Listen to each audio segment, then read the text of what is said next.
Well, I'm Alan Luthy, and I welcome you to the Clyde County Historical Society Museum. And this is Mr. Hatterberg. He came up from Wichita while they were carving our whole wall mural. It's the largest one in the United States. It's 140 foot long. Goes from the alley clear to the street. Concordia is home to over 5,000 people with a rich local history. This picture here shows what the college looked like while they were carving.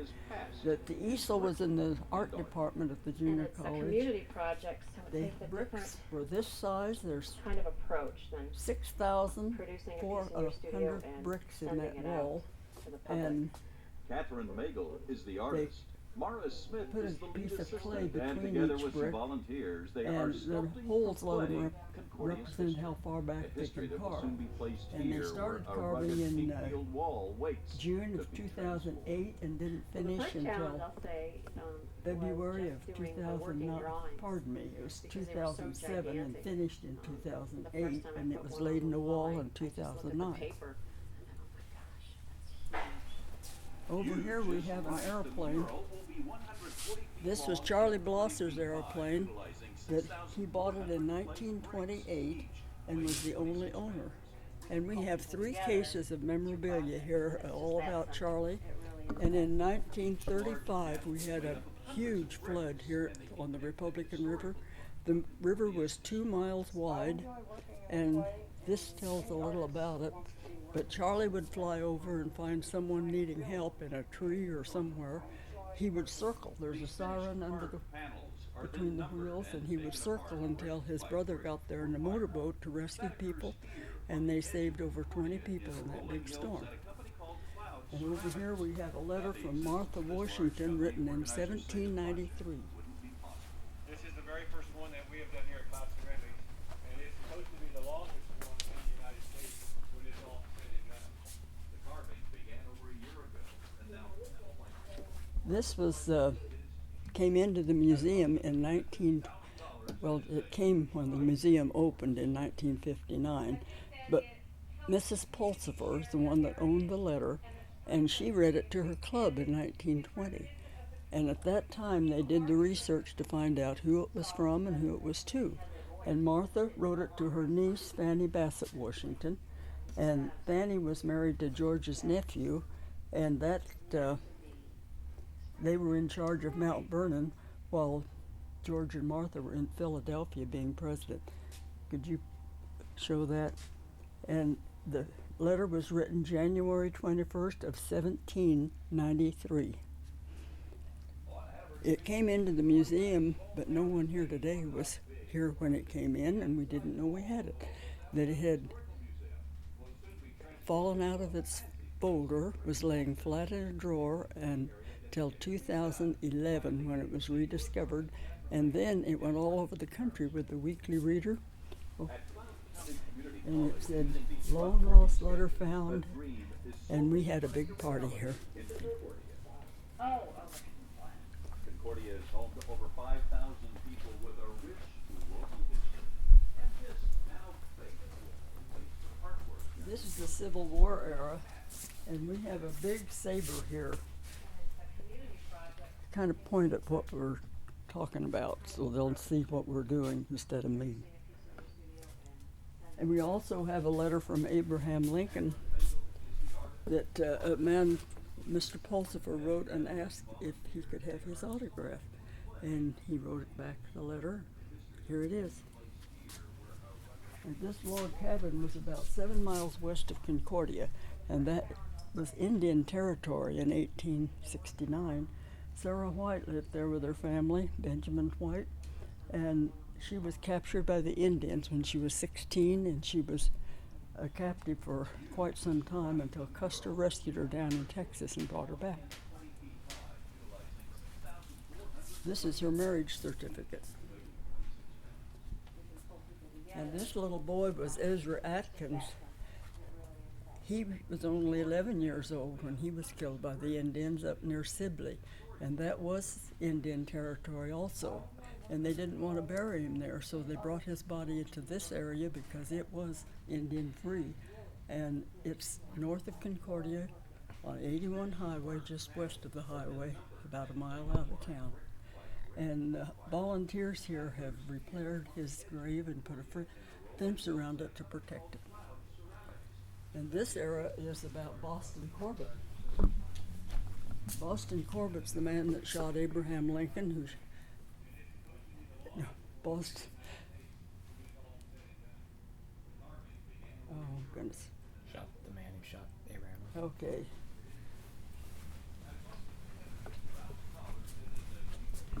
John Wilkes Booth shot Abraham Lincoln, and Corbett shot Booth.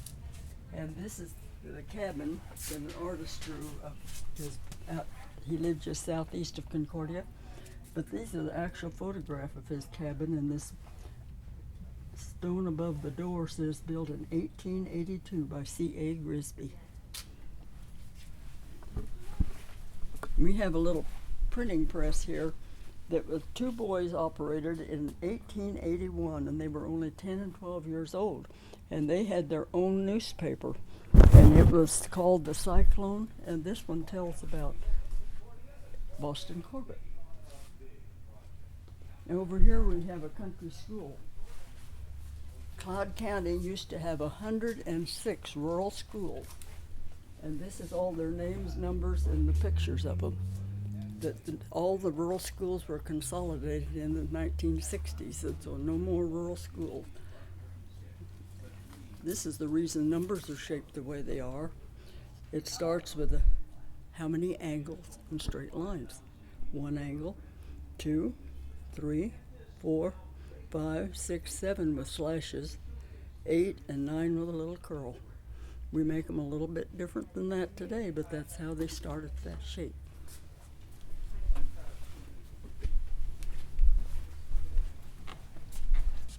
This is the Carnegie Library, or it used to be the Carnegie Library, that our museum started in the one room in the courthouse. And then when they built the Frank Carlson Library, we got to move our museum up here. And then everything from this wall on east has been built since 1990. This furniture was purchased over in Europe by Mr. Vandemar, and he willed it to the museum, but it's all hand-carved, beautiful furniture. And this is a special musical chair. You open the lid and it has a music box in it.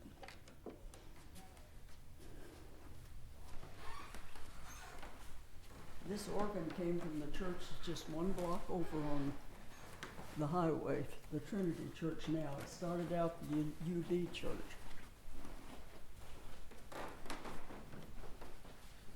This violin was made by a gentleman here in Concordia that he had to make some of the little tools to make the violin. And we have dolls here representing the ladies of the Bible, and these up here are the founders of the PEO.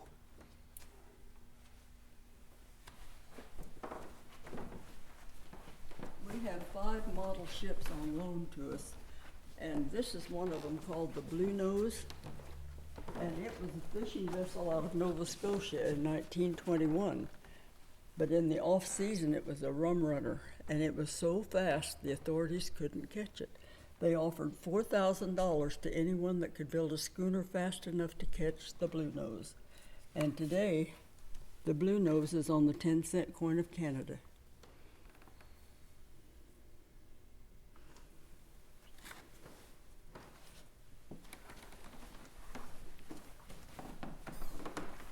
When this was the public library, Carl, this was the checkout stand, and we still have some of the little cards that you checked out books.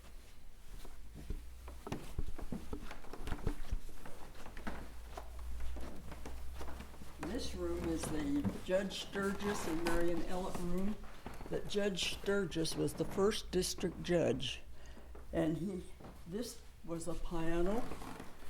This came to Concordia in 1872, and this is what it looked like when it was a piano. After the sounding board broke, Judge Sturgis' granddaughter, Marion Ellett, had it made into a table.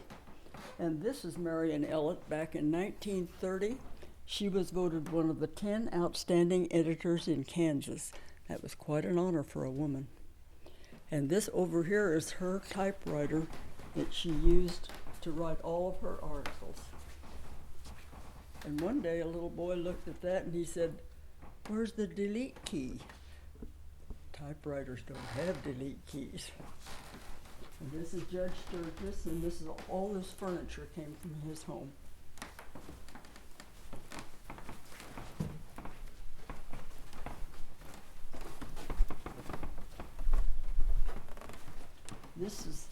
These newspapers were printed the day Honolulu was bombed, December 7th, 1941. And they were first extra, second extra. They were getting them out awfully quick. You heard the slogan, "I like Ike"? That was very popular in Eisenhower's day. And this dress has Ike all over it. And that was worn by a lady from here in Concordia, Margie Wright.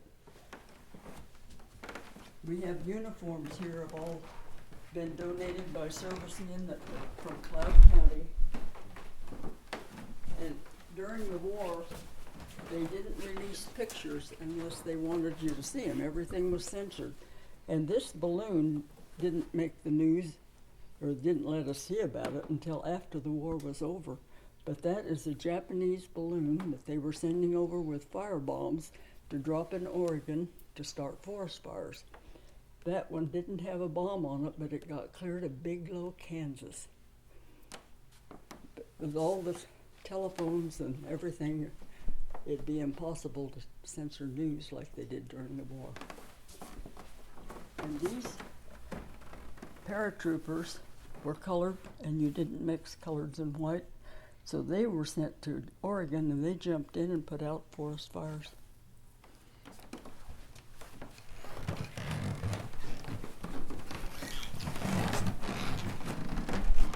Mr. Lloyd Bergman was a local photographer, and during the war he was in a photo lab in the Pacific and had access to all of these pictures about the war. And over here we have a picture of the Japanese coming for the surrender. That's their plane, and here they are getting out of it. And the signing of the surrender on the Missouri ship.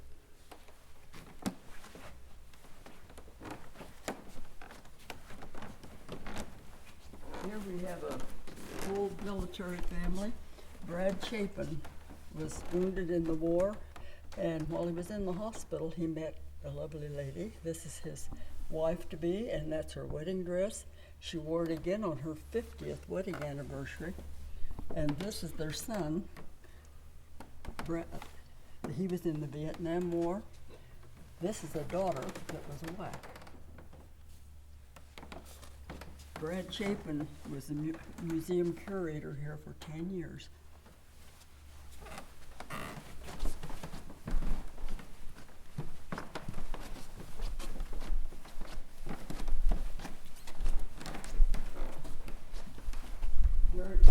In 1907, the glass company was promoting glass from business reasons, but this one is the Kansas pattern, and it's called Jewel and Dewdrop.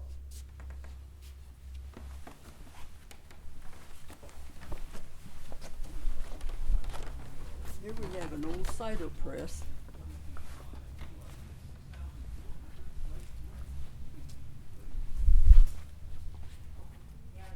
Up here is a photograph or a painting of Main Street, Concordia. That was made back in 1872, where the picture was. This is the photograph that Mr. Albert Reed used when he painted the picture, but he didn't paint it till 1950.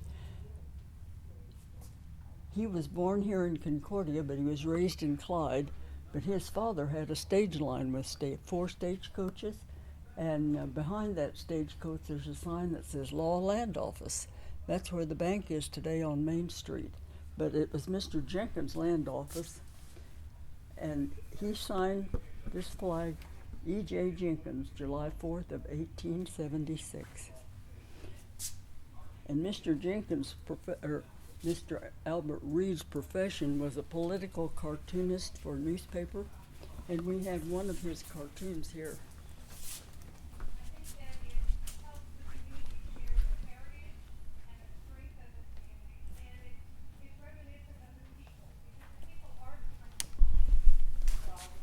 We used to have 4 railroad lines that were all passenger lines, and this is a depot waiting room from Santa Fe Railroad. And we have a 92-piece train set given to us, and this set was built, but now it's hard to get parts for it, so it isn't running. But we do have a telegraph key. You can punch out Morse code. The Morse code's right here.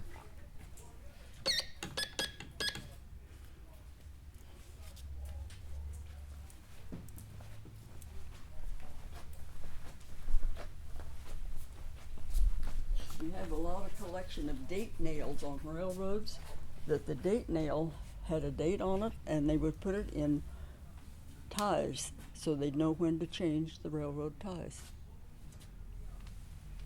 And back here we have a railroad car, and that was from Minersville. At the north edge of Cloud County there was a town called Minersville, and in the late 1800s there were 500 coal miners there.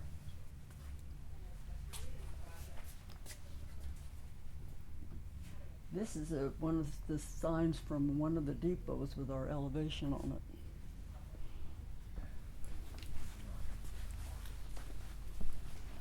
We have a lot of photographs here of the things in Concordia, and this is our school area. We have a lot of yearbooks, and kids like to look up and see what their folks and grandparents looked like in school.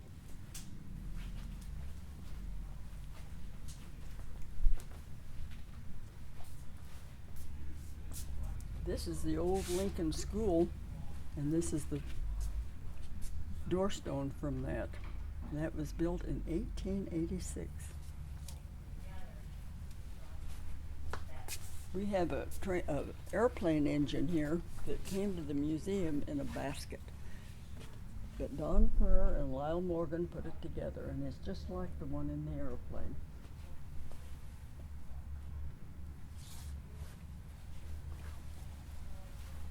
We used to have some really good baseball teams. This is a national trophy from 1938 Van Johnson ball team, and this is a 1927 Denver Post tournament, and they won that. That the team wasn't able to afford to go to Denver, but Mrs. Pulsifer, the lady that had the letter, she paid their way, and they brought home a trophy.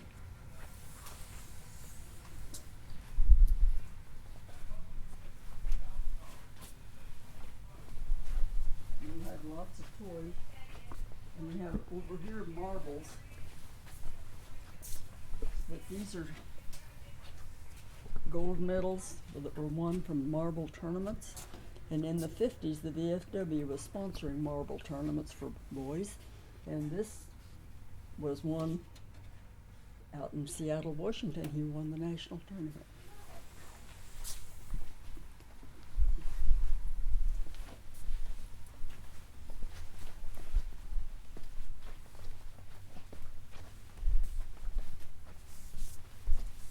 This playground equipment came from a company called Playmate, and it was the Delmer Harris Company. And these are samples that they took all over the country to sell their product. And they had something in all 50 states and some foreign countries. This one up here was one of the first merry-go-rounds. It's a board with a seat on each end that went around. We have a lot of Boy Scout and Girl Scout memorabilia here.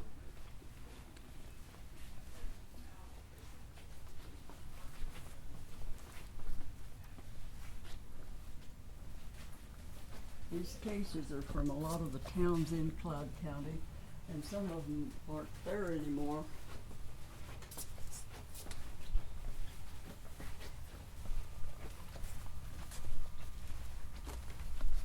Here we have a spinning wheel.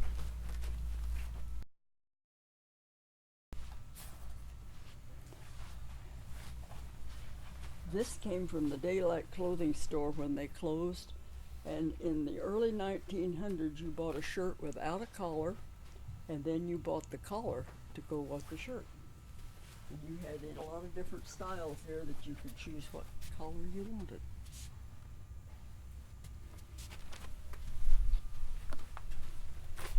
This came from the J.C. Penney store, and this is how they measured fabric. You'd run the fabric through till you got the right number of yards, and you'd clip it and tear it.